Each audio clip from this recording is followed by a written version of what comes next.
여러분 회 좋아하십니까? 회 좋아합니까? 게도 좋아합니까?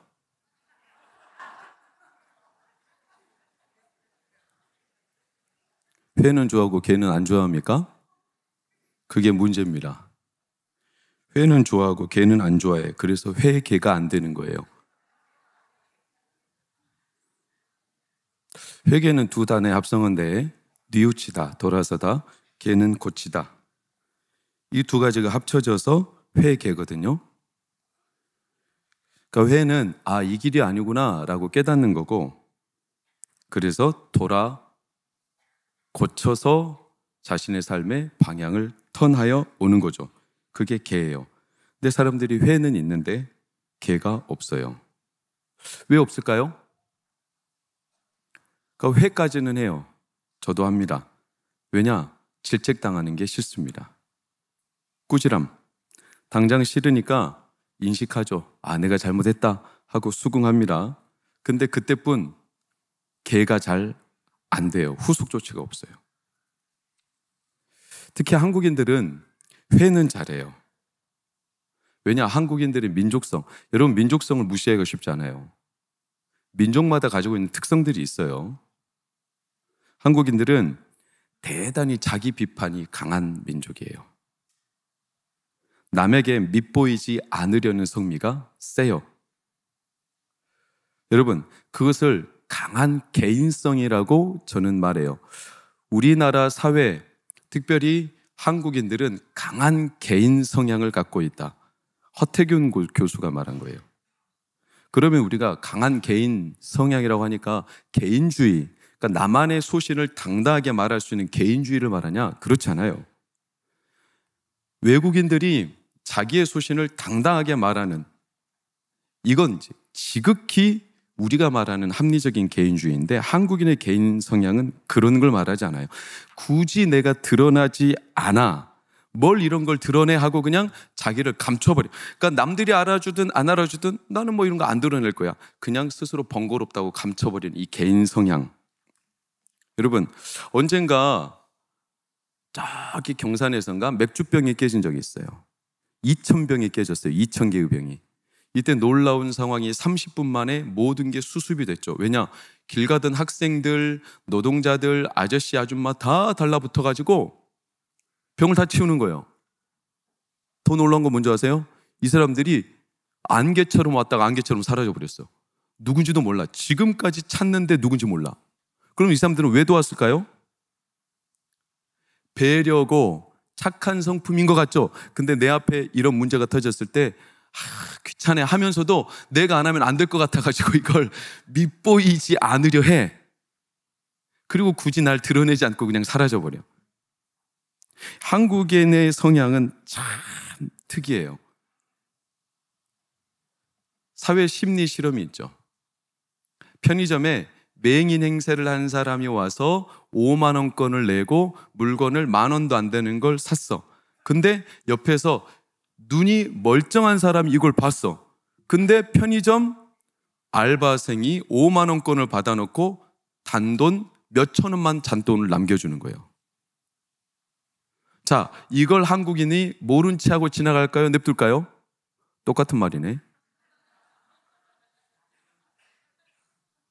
참 이상하죠. 한국인들은 이걸 자기 눈앞에서 벌어지는 거 귀찮지만 자기가 이렇게 밉보고 싶진 않은데 어쨌거나 이거를 주셔야 된다고 딱 말하고 가는 사람이 10 중에 8이었어요. 그럼 그 사람들이 배려냐? 내 배려죠. 그런데도 그 사람들은 자기가 굳이 이걸 해서 뭔가 자기를 드러내려는 이런 거는 아니에요. 여러분, 우리나라에 온 외국인들이 가장 놀라는 게 뭐냐면 카페에 가거나 어떤 공공의 장소에 가서 30분, 1시간 이상도 핸드폰을 테이블 위에 올려놓고 자리를 비워. 핸드폰이 있을까요? 없을까요? 그대로 있어요. 외국은 3분 만에 사라져버려요. 이걸 보고 깜짝 놀래 외국인들은. 어떻게 이럴 수 있지? 그럼 한국인들이 도둑놈이 없냐? 도둑놈 엄청 많아요. 그런데도 눈앞에서 내가 이걸 굳이, 그러니까 자기 자신이 이걸 내가 하는 게 남들한테 밉보이고 또 남들한테 괜한 오해사고 이런 걸 되게 싫어해. 그래서 그 근처에 가지도 않아. 한국인의 참 이상한 성향이죠. 여러분, 수업 시간이 끝났어요. 절대로 질문할까요? 안 할까요? 안 해. 하고 싶지만 꾹 참어. 왜죠? 남에게 괜히 눈총받고 밉보이는 게 싫어. 절대로 안 해. 여러분들, 중국인들이나 인도 사람들은 엄청 나댑니다. 엄청 드러냅니다. 제가 이걸 왜 피부로 느끼고 아냐면, 제가 잠시 있었던 외국의 동네가 캐네디언 말고 시리아인, 인도인, 중국인들이 엄청 많아요. 근데 뭐 가는 데마다 자기들의 족적을 다 남기고 다녀. 가만히 있질 않아요. 한국인들은 늘 쉬쉬하면서 드러내질 않아. 근데 인도인, 중국인들은 왜 이렇게 드러내고 시끄럽고, 이 사람들만 가면 거기가 인도인이 왔다는 게 다 드러나 버려. 중국인이 왔다 갔다라는 게 다 느껴질 정도예요. 우리나라 사람들은 참 특이한 성향을, 그러니까 내가 가던 길 그냥 가다가 맥주병이 깨졌어. 그럼 이걸 굳이 안 해도 돼요. 개인주의적인 사람들은요, 이거 내일도 아닌데 뭐해 하고 그냥 지나가버리는 사람들 많을 텐데, 이걸 내가 밉보이지 않기 위해서 이걸 안 하고 가면 또 남들한테 내가 괜히 아이 저런 인정머리 없는 놈, 이렇게 누가 내 등 뒤로, 내 뒤통수로, 누구도 욕 안 하는데 이런 눈총, 나도 모르는 이런 어떤 마음에 미치고 살고 싶지 않은 마음, 그래가지고 그걸 굳이 해. 그러고 잠적을 감춰버려요. 드러내지 않으면서도 남들에게 피해 줘봤자. 그러니까 우리가 식당에 가도 요리를 주문할 때 놀라운 것은 절대로 나만의 요리를 주문하지 않아. 그리고 모두가 주문하는 걸 보고 똑같이 주문해. 나도 똑같은 걸로 줘. 사실은 먹고 싶은 거 딴 데가 있어요. 있죠? 있는데 절대로 자기 먹고 싶은 걸 잘 주문 안 해요. 주문하는 사람 손 들어보세요. 그 사람은 외국인의 피가 섞여 있을 거예요. 웬만하면 주문 안 해요. 그러면 남을 배려하는 걸까요? 아니요. 웬만하면 드러내고 싶지 않아. 그러니까 개인주의가 아니에요. 근데 이 독특한 개인 성향을 갖고 있어요. 드러내지 않으면서도 남들을 배려하는 듯 하는 것 같아도 배려가 아니라 이게 주목되는 게 싫어. 또 밉보이고 싶진 않아. 어떻게 보면 착한 컴플렉스일 수도 있고 약간의 유교적인 성향의 문화 영향일 수도 있습니다. 그러다 보니까 우리가 회개도 회까지는 잘해요. 남들한테 질책당하는 게 싫어. 밉보이고 싶지 않아. 그래서 책망 듣는 게 싫어. 내가 잘못했다는 것을 말 듣기 싫어. 그래서 회까지는 인정해요. 아, 내가 잘못했구나 인정해요. 근데 돌아가진 않아. 여러분, 제 말이 어떻게 설득력이 있습니까? 아합이 한국인은 아닌데 약간 좀 비슷한 성향이 오늘 보이네요. 아합이 약간 한국적인 성향이 있어요. 극 트리플 A, 극소심이라고 그랬죠. 그리고 오늘 말씀에 보면 27절에 아합이 큰 죄를 짓고 난 다음에 하나님 앞에 이 모든 말씀을 들었죠. 이 모든 말씀이 뭘까요? 15절, 16절, 19절, 21절만 요약적으로 보면 이세벨이 나봇의 돌에, 그러니까 나봇의 포도원을 빼앗 사건은 제가 주일날 말씀드렸어요.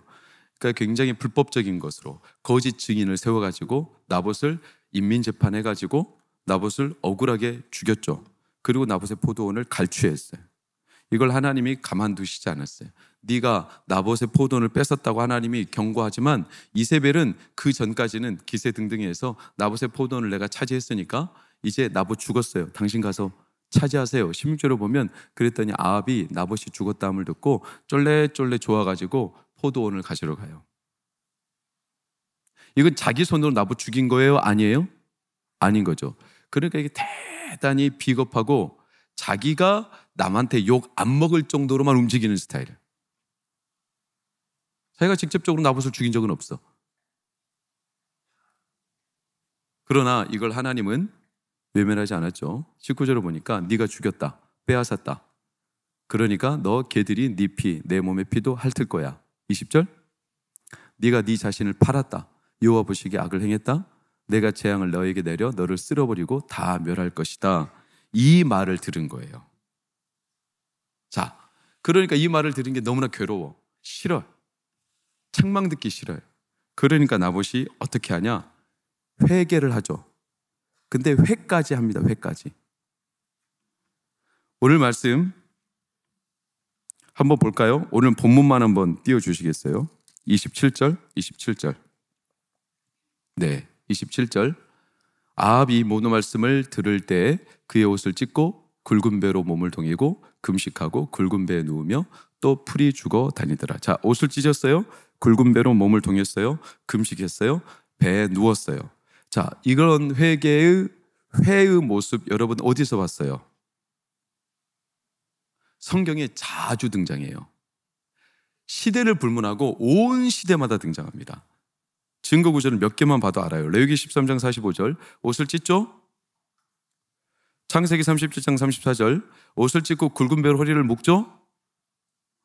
한참 시대가 지나고 느헤미야 9장 1절 금식하죠? 굵은 배옷 입죠? 그러니까 이스라엘 사람들은 이게 거의 자동 반사입니다. 너 잘못했어. 그러면 거의 자동 반사적으로 금식하고 옷을 찢고 굵은 배로 몸을 동이고 그리고 배에 눕습니다. 이게 회죠, 회. 이게 거의 통상적인 제스처입니다. 너 잘못했어. 그러면 이 책망, 이 질책을 부정하지 않아요. 아, 내가 인정해. 밉보이고 싶지 않죠? 인정합니다. 그래서 굵은 배를 입고 옷을 찢고 금식하고 그리고 배에 눕습니다. 마음에 진짜 회개가 있는지까지는 우리가 판단할 수 없어요. 그러나 이건 자동적인 거의 반사로 일어나요. 아합도 눈치가 백단이죠. 어떻게 리액션 하냐면 너 잘못했어 라고 엘리야가 당장 경고하자 옷을 찢고 굵은 배로 몸을 동이고 금식하고 배에 들어 눕고. 그러니까 이 질책과 책망이 싫은 거예요. 회개의 제스처. 어떻게 해야 되는지 아합은 빠삭하게 잘 알아요. 내가 이렇게 해야 저 사람이 나를 회개한다고 생각하는 거죠. 여러분, 이 아합의 회개의 제스처는 진심일까요? 거짓일까요? 몰라요. 여기까지만 보고 모르죠. 어떻게 우리가 알아요? 진심일 때도 옷을 찢고 금식을 하고 배옷을 묶고 배에 들어눕고, 가짜일 때도 이렇게 해요. 그러니까 이것만 가지고 진심인지 가짜인지 우리는 판단이 불가능해요. 근데 놀랍고 이상한 게 뭐냐면 그 결론, 하나님의 반응이에요. 29절 볼까요? 여러분이 생각한 것과 다른 결과가 옵니다. 다 같이 시작. 아합이 내 앞에서 겸비함을 네가 보느냐? 그가 내 앞에서 겸비함으로 내가 재앙을 저의 시대에는 내리지 아니하고 그 아들의 시대에야 그의 집에 재앙을 내리리라. 자, 하나님이 아합의 이 회개의 제스처를 받았어요? 안 받았어요? 받았어요. 아, 우리 같으면 이런 썩을 놈 새끼 가짜로 회개하는데 개는 없고 회만 있는데 하나님 그 중심도 모르셔? 분통이 터지지 않아요? 아니, 인간인 저도 자녀들 혼낼 때 얘가 진짜로 우는 건지 우는 척 하는 건지. 악어의 눈물 아시죠? 악어의 눈물, 동정의 눈물. 속으로는 아니면서 동정을 사기 위해 우는 척. 인간인 저도 알아요. 하나님 모르실 리 없죠? 근데 하나님이 그걸 받으셨어요.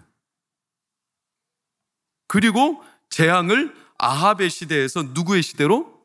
아들의 시대. 이거 자체가요, 재앙을 안 내리겠다는 거예요, 여러분. 징역 1년, 그러나 유예 3년. 감옥 살아요, 안 살아요? 안 살아요. 유예기간이 3년인데 지금 너 재앙 안 내려. 네 시대 때. 아들의 시대. 이건 유예기간 줘버린 거예요. 그 말즉슨 아합은 재앙을 피해갔어요. 우리는 보면서 불만이 일어나죠. 아니 아합 같은 놈을 하나님의 아합의 리액션을 이 회개를 이 회를 진심으로 받았다. 이게 오늘 말씀의 참 독특한 하나님의 반응입니다. 여러분 다시 설교의 초반으로 돌아가서 우리는 회는 좋아하는데 개는 안 좋아해요. 우리는 회는 익숙해. 왜? 질책 듣기가 싫어. 그래서 인정해요. 잘못을. 그리고 금식하고 죄를 무릅쓰고 그리고 옷을 찢고 이런 눈물을 흘리고 회개기도 하는 것까지는 하지만 돌아가서 내 삶을 바꾸는 데는 늘 우리는 젬병이에요. 그래서 회개가 이루어지지 않는다. 저는 그렇게 도입을 시작했지만 놀랍게도 하나님은 아합의 회를 받으셨어요. 왜 받으셨을까요? 흥미로운 건 28절을 좀 보실까요? 28절 여호와의 말씀이 시작. 디셉 사람 엘리야. 자, 이게 중요해요. 성경은 그냥 우연히 적은 구절이 없어요. 디셉 사람 엘리야. 자, 엘리야가 디셉 사람인 거 알아요, 몰라요? 알아요. 이미 엘리야가 등장할 때부터 말해줬어요. 이미 아는 출신을 왜 다시 소개하죠? 안녕하세요. 저는 전남 영광에서 온 송기도 목사입니다. 제가 여러분한테 소개할 필요 있어요, 없어요? 없죠. 다 아시죠? 왜 디셉 사람 엘리야를 다시 처음부터 소개합니까? 그럼 엘리야를 디셉 사람이라고 소개했던 구절은 딱 한 군데밖에 없어요. 엘리야가 처음 등판할 때 17장 1절 하나님의 말씀이 길르앗에 우거하는 자 중에 누구? 디셉 사람 엘리야. 이때 소개했죠. 왜? 처음 나타나실 때 엘리야도 초심이고 하나님도 엘리야에게 처음 말씀하실 때 여러분 초심 하나님이 처음 말씀하시는 지금까지 아합의 모든 소행이 마치 없었고 지금이 처음인 것처럼 하나님은 아합을 바라보고 계셔요. 그렇게 아합을 받으셨어요. 여러분 해 아래 새 것이 있어요, 없어요? 없죠. 그래서 영화 1탄이 나오고 2탄은 1탄보다 감흥이 많아요, 적어요? 적죠. 여러분 똑같은 이야기를 한 번 들을 때가 감흥이 있어요, 두 번 들을 때가 감흥이 있어요? 한 번 들을 때 감흥이 있죠. 그래서 초심은 유지하기가 쉽지 않아요. 두 번 들으면 식상해요. 감흥이 없죠. 재미가 사라지죠. 근데 하나님은 지금 아합에 대해서 처음인 것처럼 반응하고 계셔요. 아니 이미 아합의 악행을 하나님은 다 보고 계셨어. 이세벨에 대한 저주를 이미 주셨어. 아합에 대한 저주도 이미 떨어졌어요. 근데 마치 아합의 이 옷을 찢고 굵은 배를 입고 금식을 하고 배에 누운 이게 진짜인지 가짜인지도 판정이 안 난 이 상태에서 하나님은 아합을 마치 처음 본 사람처럼 어쩌면 아합의 회가 진짜 처음이라서 그런지 모르지만 처음인 것처럼 아합에게 다가서고 계시죠. 여러분 하나님은 참 이게 위대한 능력이에요. 하나님은 우리를 대하실 때 마치 오늘 나를 처음 대하시는 것처럼 대해요. 그 사실을 잊지 마세요. 여러분 하나님이 익숙해지시 마시기를 축원합니다. 하나님 너무 익숙해지면 우리가 하나님 앞에 기도가 진심으로 드려질 수 없습니다. 하나님이 너무 내가 감사하고 하나님 아버지가 너무 제가 말로 다 할 수 없을 만큼 하나님이 좋은 게 하나님은 어제 내가 만났던 하나님인데도 불구하고 오늘 나를 만나시면서 또 처음처럼 대하셔요. 문제는 우리만 늘 익숙해. 식상해. 설교를 듣고 기도하고 찬양하는 게 늘 있었던 일이라고 우리는 하나님을 대하는 게 내 감정 안에 내 생각 안에 레파토리가 똑같은 것처럼 돌아가니까 우리는 하나님을 처음 대한 것처럼 대하지 않아요. 조심성이 떨어져요. 간절함이 없어요. 진실함도 이미 사라진 지 오래예요.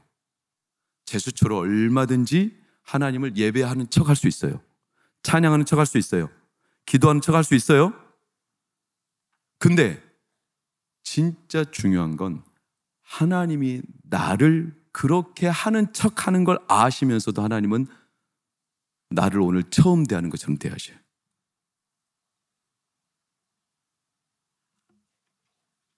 하나님은 이게 진짜 위대하신 능력이에요. 우리는 한 번 얼굴 보고 그 다음 얼굴 볼 때는 반가움이 덜합니다. 더 나아가 그 사람이 나한테 쓴소리를 했거나 그 사람이 내 뒷담화를 했거나 그 사람하고 관계가 틀어지면 우리는 그 사람 얼굴 보기도 전부터 이미 저기 20-30m 전부터 걸어올 때부터 우리의 마음은 그 사람 얼굴 보고 싶지 않아서 고개 휙 돌려버립니다. 그리고 우리의 마음은 이미 그 사람에게서 굽어져 있습니다. 처음 대하는 것처럼 대할 수 없습니다.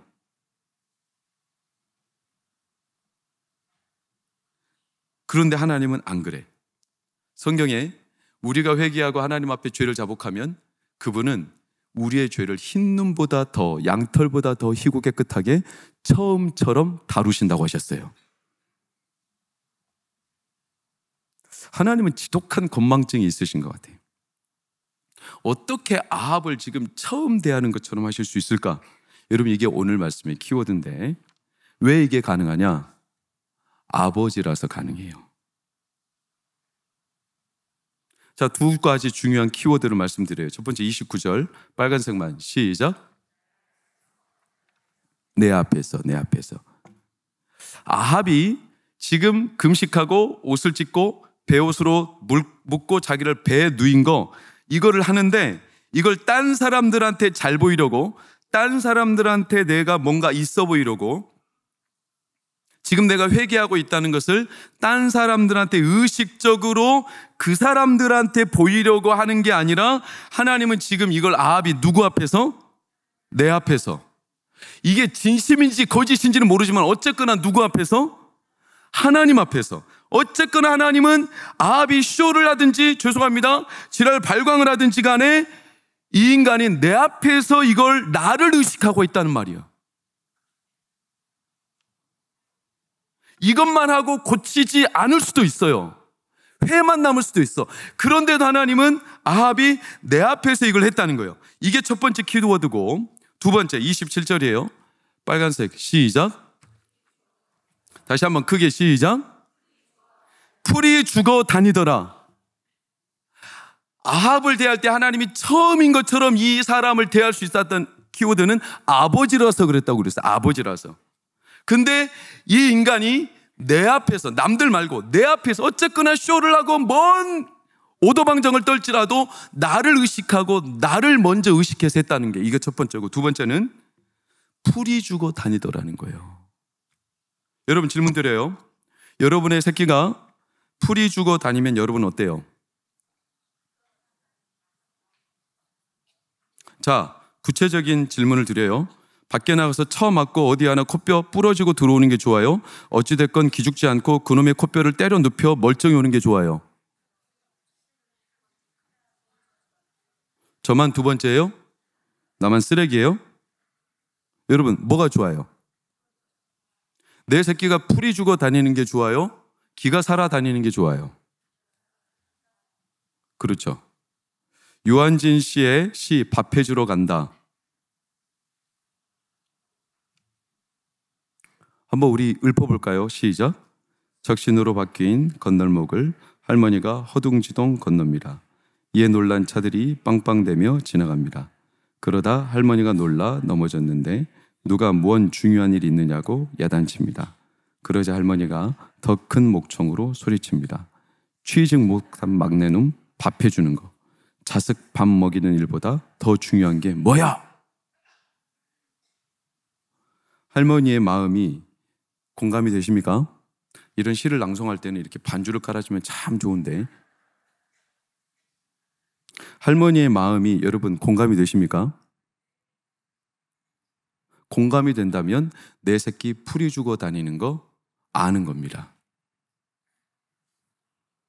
내 새끼가 잘났든 못났든 그래도 기죽지 않고 남들한테 무시 안 당하고 안 채이고 살았으면 좋겠어요. 그러려면 나라도 적어도 내 새끼 뱃돼지 부르게 해야 돼. 그렇죠?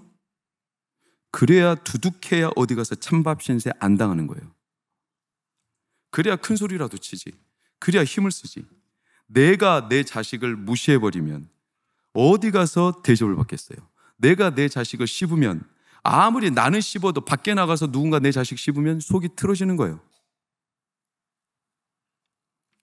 그러면 내 자식이 밖에 나가서 사람 노릇이나 할까? 이런 괴로운 마음이 부모에게 몰려와요. 이게 부모죠.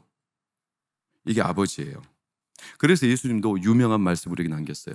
하물며 세상에 악한 자라도 자식에게 떡 대신 돌 안 준다. 생선 대신 뱀 안 준다. 악한 놈도 자기 자식은 귀한 줄 알고 반드시 좋은 거 준다. 하물며 하늘에 계신 너희 아버지가 너희에게 구하는 것을 주시지 않겠느냐. 하나님은 아합의 아버지예요. 아무리 괴물 같은 짓거리를 해도 이 아합도 하나님이 배 아파서 낳은 자식과 똑같아. 이 아합이 이세벨이라는 독한 여자를 만나가지고 비록 지금은 끌려다니며 충동적으로 이랬다 저랬다 하고 자꾸 이상한 행동을 하며 몹쓸 짓 하지만 얍삽하고 속물근성이고 충동적으로 행동하지만 등골 빼먹는 못난 자식이지만 그래도 부모는 내 새끼가 풀이 죽어 다니는 것은 괴로운 거예요. 하나님은 더하면 더했지 덜 하시지 않아요. 그러니 아합이 회개하는 신용만 했는데 그걸 하나님은 놓칠세라 덥석 받아요. 야, 그러냐? 네가 그래도 내 앞에서 잘못했다고 마음이 죽어서 옷 찢고 배옷을 입고 금식하고 배에 누운 채 풀이 죽어 있냐? 알았다. 내가 너 회개 받았다. 여러분, 아합이 이 뒤에 그의 행실을 고쳤을까요? 안 고쳤을까요? 몰라요, 그건. 제가 나중에 주일 설교를 통해 하는 걸 들어보면 아합은 안 고쳐요. 그런데도 불구하고 하나님은 이 아합의 너무 잠시의 회를 어땠다? 받았다.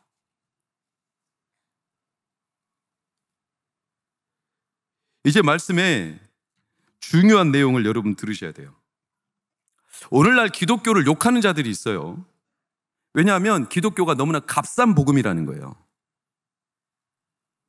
자기 노력도 없고 고치려고 애도 쓰지 않으면서 그저 말로만 잘못했습니다, 말로만 회개하고 용서를 구하면 하나님이 다 용서해 준다고 말하니까 기독교인들이 수준 미달이고 아나무인이고 기독교인들이 교양이나 윤리의식도 없고 기독교인의 도덕적인 수준도 너무나 떨어져가지고 막무가내 집단이 된다고, 이런 기독교는 기독교가 아니라고 오늘날 교회가 목사들이 교회에서 전하는 복음이 그 잘못된 회개가 기독교인들을 싹 다 수준 이하로 만들었고, 그래서 기독교의 복음은 너무나 값싼 복음이라고.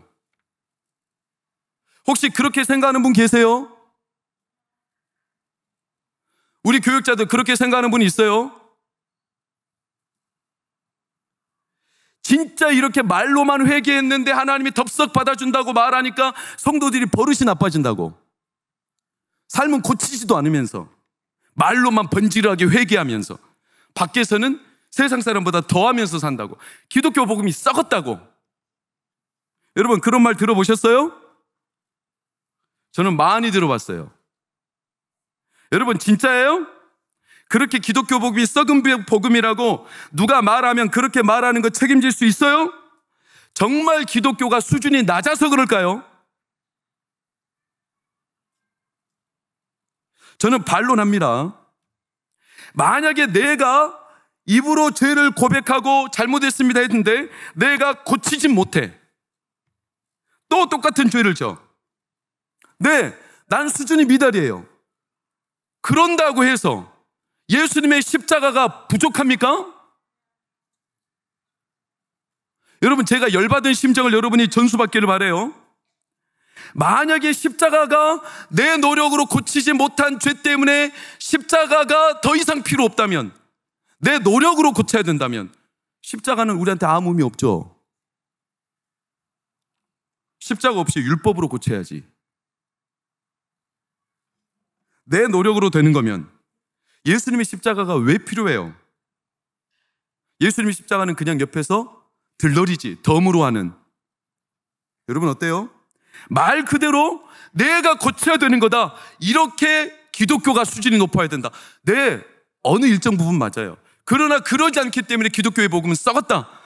값싼 복음이다. 기독교 회개는 잘못된 회개다. 이렇게 말한다면 여러분, 십자가는 우리에게 필요하지 않아요. 우리는 이제 설교 너무나 많이 들었어요. 여러분 이제 수준 높은 성도들이에요. 가서 십자가 없이 스스로 잘못을 고쳐 사세요. 십자가 의지하지 마시고,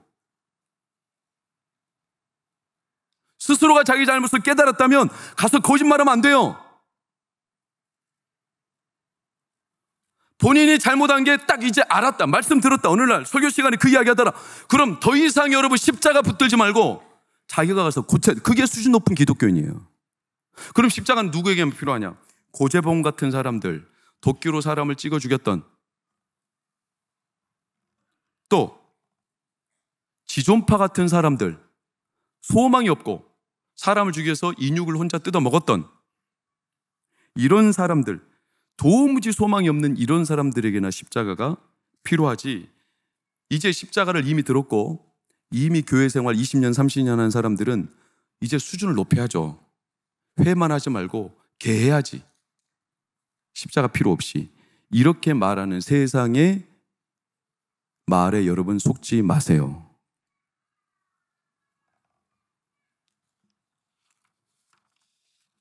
제가 왜 이렇게 강력하게 말하냐면, 요즘에 한국 교회를 향해서 십자가의 복음과 예수님의 십자가의 존귀함과 이걸 너무나 폄하시키는 이들이 있어. 특히 여러분 주의하세요. 기운실 같은 데는 주의하셔야 돼요.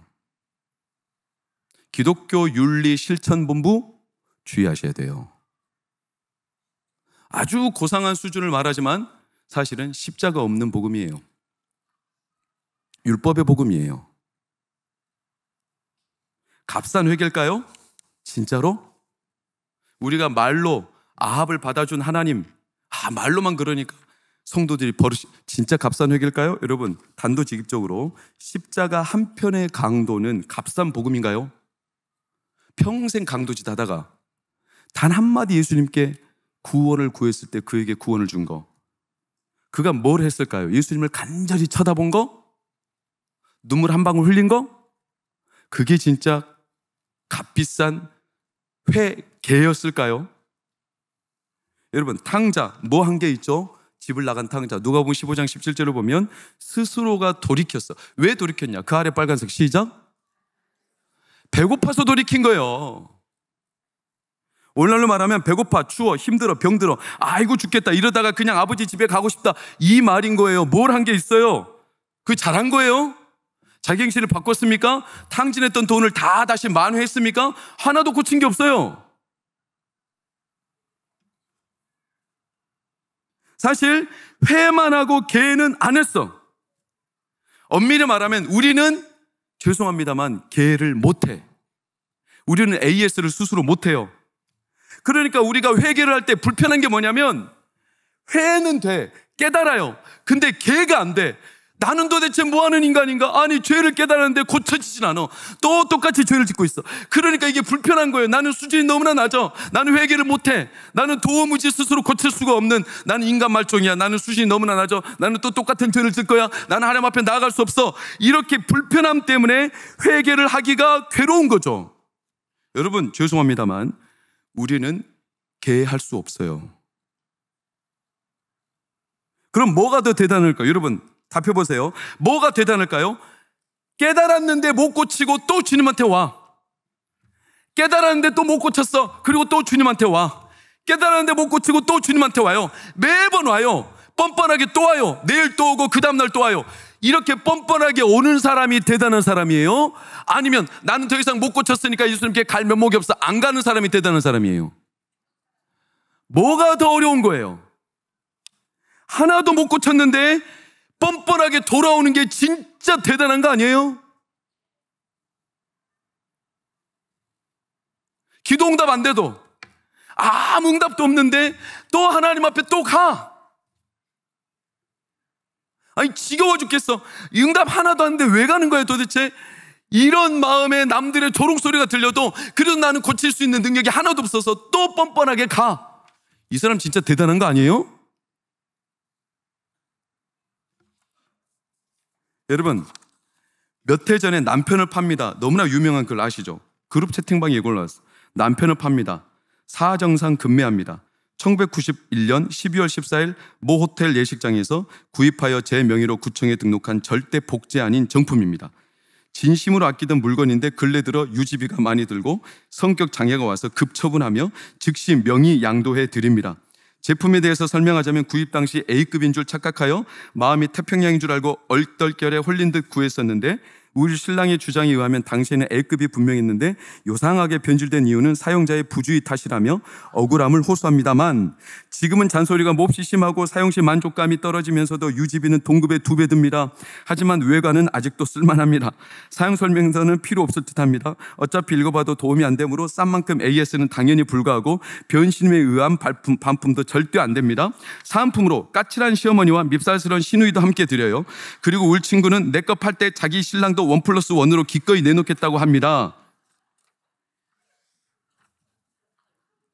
못 고치니까 평생 못 고쳐도 내가 데리고 사는 게 대단한 거예요? 못 고치니까 갖다 버리는 게 대단한 거예요? 뭐가 곤욕이에요? 여러분 얼굴 보세요. 다 곤욕이잖아요 지금 얼굴이. 못 고쳐도 데리고 살고 또 못 고치고 뻔뻔하게 나와도 또 받아주고 기다려주는 게 대단한 거예요? 아니면 못 고치니까 버려버리는 게 대단한 거예요? 여러분, 회개는 돌아섰는데 깨달았는데 안 고쳐져. 말씀의 결론으로 향합니다. 안 고쳐져. 내가 안 된다고 하나님께 또 가져와. 안 된다고 또 가져와. 그 말 즉슨 나는 안 고쳐지지만 나는 그래도 예수님을 진짜 믿고 사랑합니다요.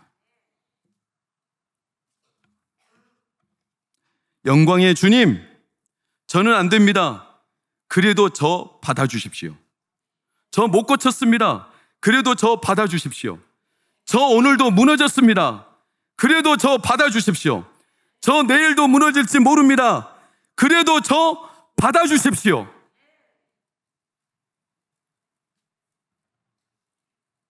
하물며 아합도 흉내만 내는데도 하나님이 그리 알았다. 아버지가 자식 새끼 받아주듯이 안 받아주실까요? 받아주시죠. 그래서 회개를 하면 우리는 개를 못해서 괴로움 때문에 회개하는 게 이제는 더 이상 회개 안 돼. 이렇게 괴로워하지만 회만 할지라도 하나님은 그 회도 받아요. 여러분, 회개를 하면 뭐가 회복이 되냐면 하나님 사랑이 회복돼요. 알았어, 내가 너 사랑해. 내가 너 받아줄게. 내가 너 다시 용서할게. 알았어, 걱정하지 마. 베드로에게 예수님이 네가 나를 사랑하느냐 3번이나. 사실 예수님의 속마음은 뭐냐면 나는 여전히 너 사랑한다요. 베드로전서 4장 8절 빨간색 시작. 아멘. 여러분, 요즘에 저는 2025년이 되어서 제가 안 가져왔는데 다이어리를 씁니다. 제가 다이어리를 안 쓰는 사람인데 올해만큼은 제가 다이어리를 씁니다. 그래서 매일의 제 일과를 거기다 기록으로 남깁니다. 이유는 많습니다. 제 스스로를 돌보기 위함이기도 하고, 사실은 제가 늘 당연하게 여겼던 하루하루가 이제 아내와의 이 시간이 앞으로 저는 하나님이 치료하실 거라고 믿습니다. 그럼에도 저는 항상 죽음은 하나님의 몫이기 때문에 저는 거기에 대해서 부정하지는 않습니다. 그래서 저는 하루하루가 되게 소중합니다. 다이어리를 남겨요. 이번 주에 병원에 가서 쓴 다이어리 한번 들어보실랍니까? 제 아내와 옆에 한 환자가 들어왔어요. 그분은 딸을 데리고 들어왔어요. 엄마가 간병이고 딸은 이제 이번 주를 넘기기가 어려운 딸이에요. 딸을 둔 80대 중후반의 노모가 들어왔다. 오시더니 저한테, 제 아내한테 젊네. 근데 몇 살? 제가 82년생. 우리 딸보다 6살 젊네. 뭐 때문에? 유방암. 우리 딸이랑 같네. 우리 딸 이제 곧 가. 그 어머니가 그러는 거예요. 그래도 우리에겐 천국 소망이 있잖아. 그러면서 우리에게는 잘 들리고 너무나 들으라는 식으로 제발하면 끝이요. 참 담대함의 끝판왕. 너무도 당당하여 할 말을 잃었다. 이튿날 오전 피부 소독하는데 선생님이 어때요? 그 환자에게 어때요? 봐주려고요. 괜찮네. 근데 뭐가 샜나? 어머니가 어제 다 세서 다 닦았어. 선생님이 봐드려요? 괜찮아. 이제 곧 가.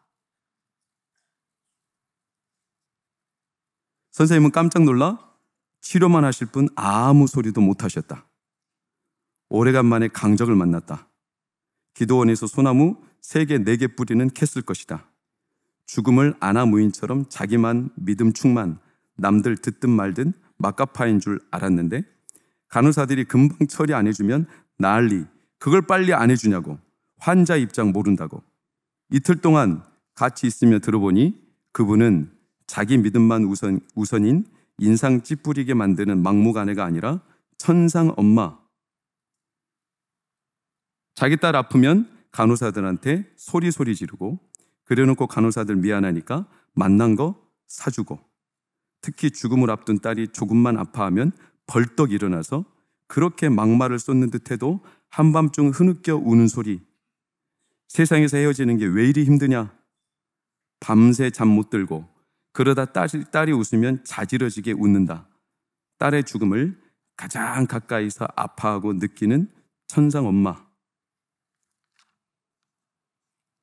저는 그 어머니를 보고 진짜 막 나간다고 생각했어요. 근데 이틀 동안 같이 있어 보니까 천상 엄마예요.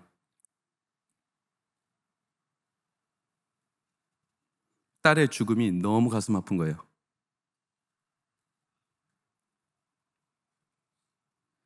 그러면서 딸에게 막말을 퍼붓는 거 해도 사실은 속마음은 그게 아니에요.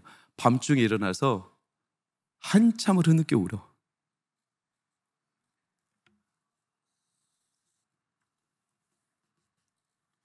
부모는 부모예요. 지 새끼 죽는데 담대할 부모 없어요. 그죠? 딸이 약한 엄마 모습 보면 혹시라도 마음 상할까 봐 엄마는 되게 센 척하고 있어요. 근데 혼자 흐느껴 울어. 여러분, 그게 하나님이에요, 하나님.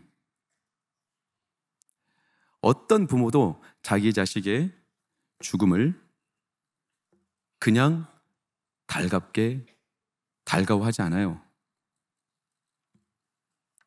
그러니까 여러분, 저는 오늘 여러분에게, 저에게 하나님께 나아가기를 주저없이 하라고 말씀드립니다.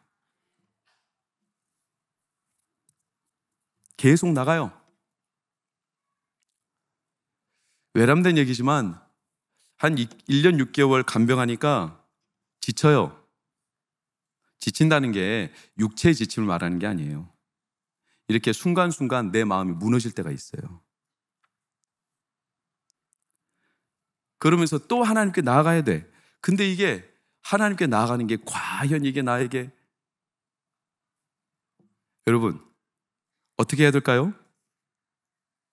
그럼요, 하나님께 또 나아가야 해요. 또 나아가야 돼요. 뻔뻔하게, 또 뻔뻔하게.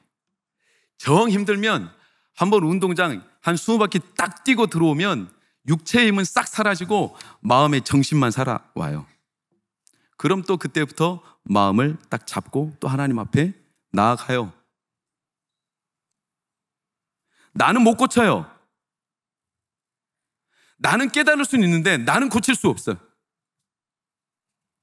그래서 실망하고 실족하고 그 자리에 주저앉을 수 있는데, 우리에게 주신 회개는 내가 못 고치니까 괴로워하는 게 아니라, 그래서 회개를 못하는 게 아니라, 우리가 못하는 거 하나님은 그거 알아요. 못 고치는 거 알아요. 그래서 회만 받으셔. 대단한 거죠. 안 되는데 또 나가, 안 되는데 또 하나님 앞에 나가, 안 되는데 또 하나님 앞에 나가. 예수님 앞에 죄인인 여자가 그저 눈물을 흘리며 자기 머리털로 예수님의 발을 닦아. 시몬은 옆에서 비방했어요. 저 죄인이 예수님은 저거 알면서도 가만히 계셔? 근데 예수님은 이 여인의 괴로움을 알고 있어요. 자기 스스로 죄를 벗어날 수는 없지만 이 여인이 진짜 예수님을 사랑한다는 걸. 상 밑에 개 마냥 예수님이 개한테 떡을 주지 않는다. 그래도 부스럭이라도 주십시오. 나 안 된다는 거 압니다. 그래도 나 부스럭이라도 주십시오. 혈루병, 자기 돈으로 하다 안 돼요. 다 허비했잖아요. 자기 능력으로 안 됐어, 안 고쳐져요. 그래도 예수님 앞에 또 나가. 여러분, 할 수도 없고 한 게 아무것도 없어도 그저 뭐라도 떨어질까봐, 하나님 앞에 나가면 뭐라도 또 떨어질까봐 뻔뻔하게 또 나가는 걸 하나님은, 부모이신 하나님은, 우리의 아버지이신 하나님은 우리를 거절하지 않아요. 값싼 복음이 아니에요. 이걸 가장 잘 알았던 사람이 다윗. 시편 32편 1절. 시간이 가서 빨리 그냥 마무리합니다. 허물의 사함을 받고 죄가 가리는 자. 이것을 구체적으로 로마서 4장 6절 7절 뭐라고 풀었습니까? 일한 것이 하나도 없는데 하나님께 너 괜찮아, 죄 없어 라고 인정받은 자가 복이 있다. 다윗은 이걸 너무나 잘 알았어요. 그러니까 다윗이 밧세바 범하고 뻔뻔하게 자기 부하 죽이고 간음하고 도둑질하고 사기치고 거짓말하고 정결법 범하고, 다윗은요 10계명 1계명에서 10계명까지 싹 어겼어요. 그런 큰 죄, 하나님 앞에 고친 게 하나도 없어요. 아이까지 죽었어요.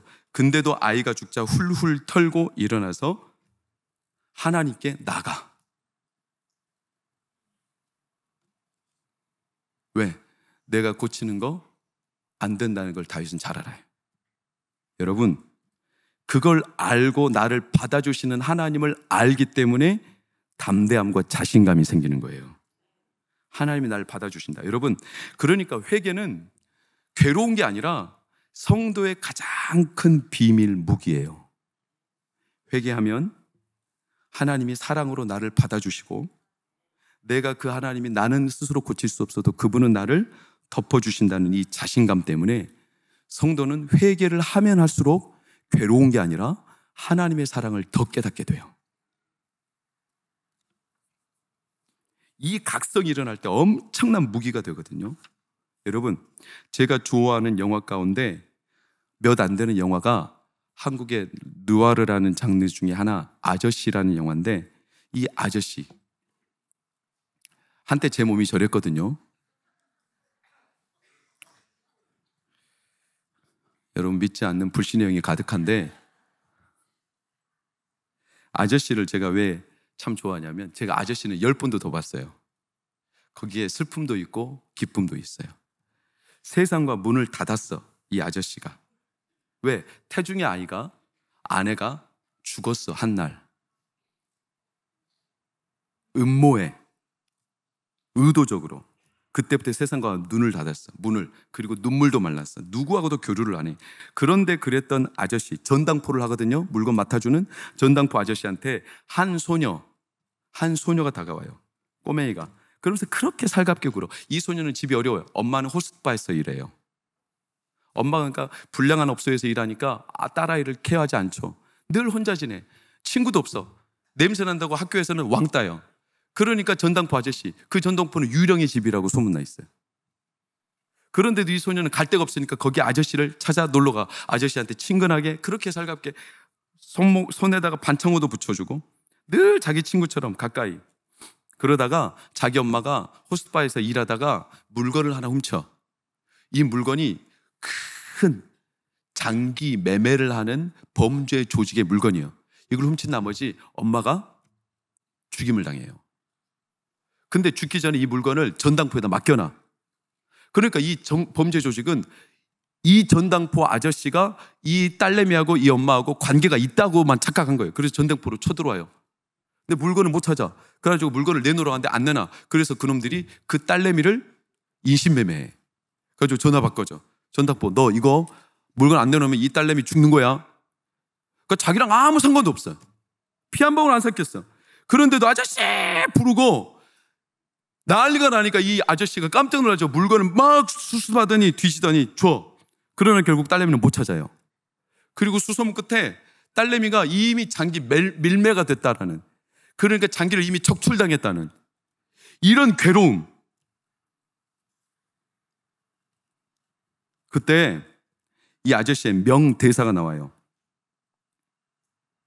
전당포는 이 금리빨을 받거든요. 이렇게 말해요. 충치가 몇 개냐? 나 전당포 한다. 금리빨도 받아. 금리빨 빼고 모조리 씹어먹어줄게. 그리고 악당들을 한순간에 다 해치워버려요. 그리고 자기도 세상을 뜨려고 합니다. 왜? 소녀가 죽었잖아요. 자기 스스로 세상을 뜨려고 할 때 놀라운 극적인 반전. 그 소녀가 아저씨하고 부르는 거예요. 환상인 줄 알았어요. 근데 소녀가 진짜로 뚜벅뚜벅 살아서 아저씨한테, 아저씨 나 구해주러 왔어? 그때 멈추었던 눈물이 아저씨에게서 뚝 떨어져요. 세상과 단절했던. 제가 지금 영화 스토리를 말하는 게 아니에요. 여러분, 아무 피 한 방울 섞이지 않은 이 옆집 소녀, 세상과 문 닫고 살아가는 전당포 아저씨, 뭔 소망이 있어요?